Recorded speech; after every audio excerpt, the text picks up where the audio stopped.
Des images insoutenables des crimes, les uns aussi odieux que les autres, inondent la toile et alimentent des commentaires au sein de l'opinion publique. La régression de l'éthique, le non-respect des droits de l'homme, ainsi que la perte de certaines valeurs sont pointés du doigt comme cause de cette montée de la violence. Nous ne respectons pas la dignité de la personne humaine.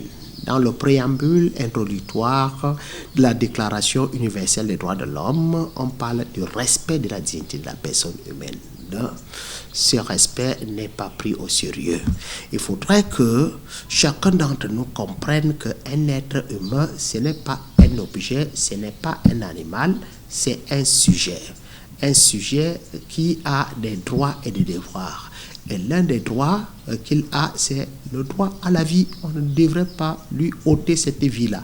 La criminalité qui augmente dans la société est la conséquence de l'éloignement de l'homme vis-à-vis de celui qui l'a créé. L'homme s'est éloigné d'Allah Azzawajal. L'homme s'est éloigné de celui qui l'a créé. Celui qui a créé l'homme le connaît parfaitement. Il sait qu'il y a en lui une certaine immoralité et un penchant très élevé à la piété, à la haute. Pour le pasteur de l'église de la grâce surabondante de Christ, révérend Paul Yannick Ondoa, c'est l'accomplissement des saintes écritures, un signe des temps. Concernant les crimes rituels, nous pouvons poser cela sur trois bases. Première base, il s'agit de l'accomplissement des saintes écritures. Quand nous allons dans le livre de Timothée, dans la deuxième lettre que l'apôtre Paul écrit à son fils Timothée, il dit, à partir du premier verset, c'est-à-dire au chapitre 3, à partir du premier verset, il dit, sache que dans les derniers temps, les gens seront égoïstes, les gens seront méchants, les gens seront ennemis de leurs parents, les gens seront rebelles, attachés à de l'argent.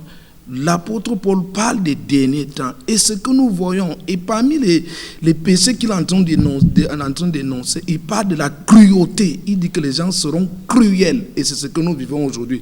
Donc la première base qui est à l'origine de tout ce que nous vivons là-dehors, c'est l'accomplissement de la parole de Dieu, de la prophétie des signes des temps. Donc, pour stopper la saignée, ces guides spirituels recommandent la parole de Dieu. Ainsi, des citoyens doivent se retourner vers le Créateur. C'est la pauvreté économique, c'est la pauvreté matérielle, c'est beaucoup plus la pauvreté spirituelle, c'est beaucoup plus la pauvreté intellectuelle. Cette pauvreté nous enrichit sur deux plans.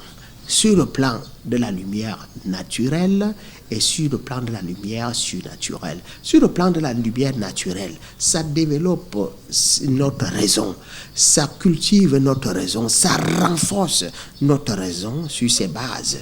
Bon, maintenant, sur le plan de la lumière surnaturelle, c'est la foi, ça nous élève. Il faut reconstruire la famille. Reconstruire d'abord la famille, ça part du noyau. Donc reconstruire la famille avec les valeurs morales qui permettent à une société de s'épanouir. La discipline, le travail, le respect des aînés, le respect des parents, l'éducation, la bonne éducation. L'éducation, c'est le commandement. Il faut revenir à la parole de Dieu, à la source et à l'origine, revenir au Créateur. Le problème du monde, c'est que nous avons pris la parole de Dieu, nous avons pris le Créateur. Vous savez, il n'y a qu'un horloger pour vous parler de sa montre. Il n'y a que celui qui a fabriqué le médicament pour vous dire comment vous devez utiliser son médicament. Mais à partir du moment où vous prenez la notice d'un médicament, vous le posez de côté et vous voulez consommer ce médicament, vous pouvez vous retrouver dans un problème d'overdose ou bien vous ne pouvez même pas être soigné parce que vous avez mis la notice de côté. Le fait de prendre la parole de Dieu, le Créateur, il y a quelqu'un qui a créé cette terre. Et il s'appelle le Seigneur Jésus-Christ de Nazareth. En créant la terre, il a mis une notice et cette notice, la parole de Dieu.